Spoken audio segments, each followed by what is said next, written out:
Assalamualaikum warahmatullahi wabarakatuh. Tempo menurunkan tulisan yang serius ya. Bahaya nepotisme politik. Ini ditulis Sabtu 13 Juni. Pencalonan anak dan menantu Presiden Jokowi dalam pemilihan kepala daerah memperparah nepotisme dalam politik kita. Menggerus fungsi politik sebagai sumber kebajikan bersama. Ini di depan istana Pak Jokowi, Bobi sama siapa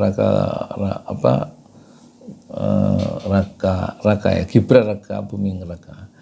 Presiden Jokowi bisa saja berkilah bahwa pencalonan anak dan menantunya dalam pemilihan kepala daerah pada Desember mendatang tidak melanggar aturan apapun.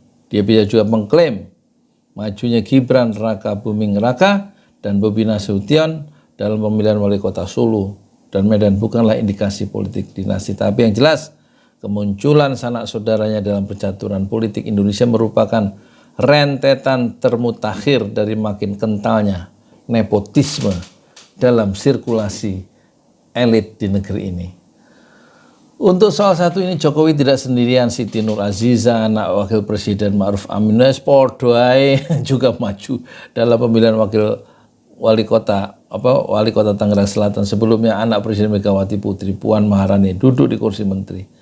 Anak Presiden Susilo Bambang Yudhoyono, Agus Harimurti Yudhoyono sempat dicalonkan menjadi Gubernur DKI Jakarta. Menurut Joyce C. Kenawas, kandidat doktor ilmu politik di Northwestern University, Illinois, Amerika Serikat, saat ini ada 117 kepala dan wakil kepala daerah yang berhasil dari dinasti politik. Mereka memenangkan pemilihan kepala daerah serentak dalam 5 tahun terakhir di Dewan Perwakilan Rakyat periode 2019-2024. Ada 104 anggota Dewan yang memiliki ikatan kekerabatan ya, dengan elit politik. Jumlah mereka yang fenomenal menunjukkan betapa dalamnya racun nepotisme telah menembus urat nadi politik kita. Bahasanya.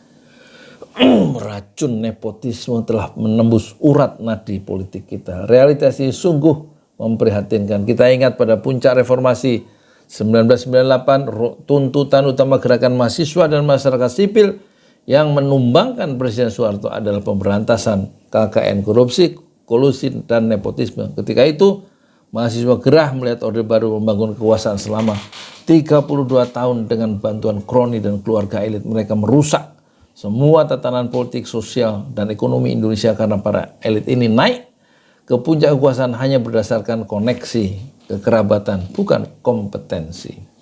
Hasilnya adalah para pemimpin yang lebih suka menjilat ke atas dan abai terhadap kepentingan orang banyak. Tuntutan menghentikan nepotisme itu sah dan relevan karena sejak awal Indonesia berdiri 17 Agustus 1945, para pendiri negeri ini sudah menyepakati bentuk pemerintahan republik.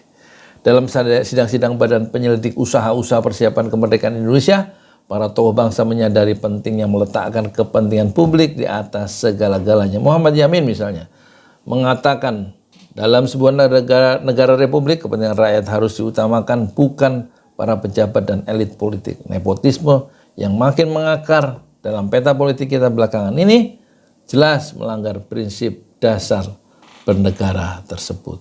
Sudah melenceng ya. Harus diakui kondisi ini terjadi akibat banyak faktor yang berkaitan. Namun kesalahan terbesar ada pada partai politik yang gagal membentuk diri menjadi organisasi modern yang menerapkan asas meritokrasi. Hampir semua partai politik Indonesia amat bergantung pada figur personal di semua level dari daerah hingga pusat. Para politikus kawakan kini menjadi patron yang membuka jalan bagi suami, bagi anak, bagi istri, bagi menantu, bagi besan, dan bagi kemenakan untuk menguasai jabatan-jabatan publik. Ini diperparah budaya politik lama yang masih kuat bercokol di benak para pemilih kita. Khalayak ramai dimanipulasi agar lebih percaya pada tokoh daripada percaya pada sistem. Pemimpin partai bisa menjabat sampai bertahun-tahun tanpa pengganti karena dianggap memiliki karisma, menggalang massa, menjembatani berbagai faksi yang bersaing dan mendanai partai. Akibatnya seperti virus corona nepotisme terus viral, tidak mati-mati. Ada yang mengatakan nepotisme politik adalah konsekuensi demokrasi. Dalam sistem ini setiap orang berhak mencalonkan diri sebagai pemimpin siapapun orang tuanya. Amerika Serikat, Filipina, Jepang, dan India sering dikutip sebagai contoh negara demokrasi dengan problem dinasti politik yang serupa. Argumentasi itu tak sepenuhnya benar. Banyak riset menunjukkan daerah yang dikuasai terus-menerus oleh pemimpin dari keluarga yang sama cenderung mundur, ya, tidak akuntabel, dan pencapaiannya buruk. Ketika rotasi elit menjadi tertutup dan kompetensi politik dimonopoli, rakyat kehilangan kuasa untuk menghukum pemimpin yang menyeleweng. Demokrasi kehilangan esensinya. Karena itu, Presiden Jokowi dan para pemimpin politik di Indonesia perlu menyadari ini, negara bukanlah perusahaan keluarga. Negara bukanlah perusahaan keluarga. Demokrasi membutuhkan keterlibatan semua kalangan. Nepotisme yang merajalela tidak hanya merusak sistem politik, tapi juga memperburuk kualitas kerja pemerintah. Pada akhirnya yang dirugikan adalah kita semua. 2. Rakyat jelata di negeri ini. Tulisan yang bagus dari Tempo, bahaya nepotisme politik.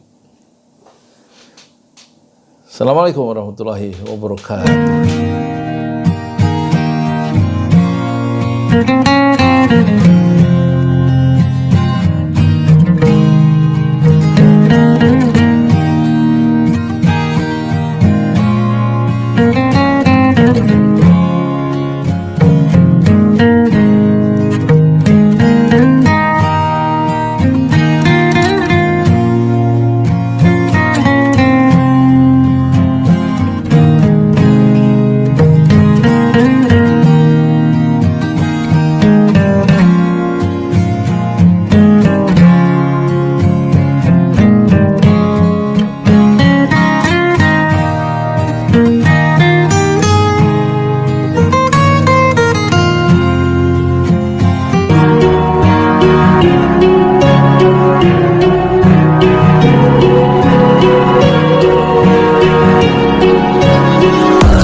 Di jalan Allah. Ini Masjid Enam Syuhada lagi dikunjungi sama Ketua Hilmi. Modal awalnya berapa Pak Yudi Pramuko? 750.000 rupiah aja. Jadi ini 500 jutaan nih barang. Sekarang udah habis 310. Masya Allah, tuh udah pakai keramik, plafonnya tinggal. Granit tuh kayak marmer. Tuh. Masya Allah nih, sampai juga kita ke sini. Masjid Enam Syuhada, ngapa namanya Masjid Enam Syuhada, Ya, Pak Yudi? kita mau mendokumentasikan perjuangan dakwah nama anak muda pengawal Habib Rizik Syihab itu. Masya Allah. Yang dibunuh sama orang jahat di kilometer 50. Kilometer 50 ya. Itu kan simbol memperjuangkan dakwah itu kita harus memberikan segalanya untuk Islam kan ya. Untuk Masya dakwah Allah. Islam. Dan nama anak muda itulah yang sudah memberikan segalanya untuk Islam. Masya Allah. Apa nanti nama pemuda itu ada juga di sini mungkin diterangkan? Mungkin namanya 6 syuhada. 6 syuhada itu, Iya, 6 syuhada dipasang di sini, 6 syuhada. Bipali, apa yang dikomentarin dari ini semua, Bipali? Masya Allah, luar biasa. Dari uang 700.000, kalau pengen ternyata bisa. Bisa. Allah kirim. Tuh, bisa. Ya, dengan masuk satu gang kecil, tapi Bapak ini luar biasa. Kecil tuh. Oh, Masya Allah ya. Satu call aja.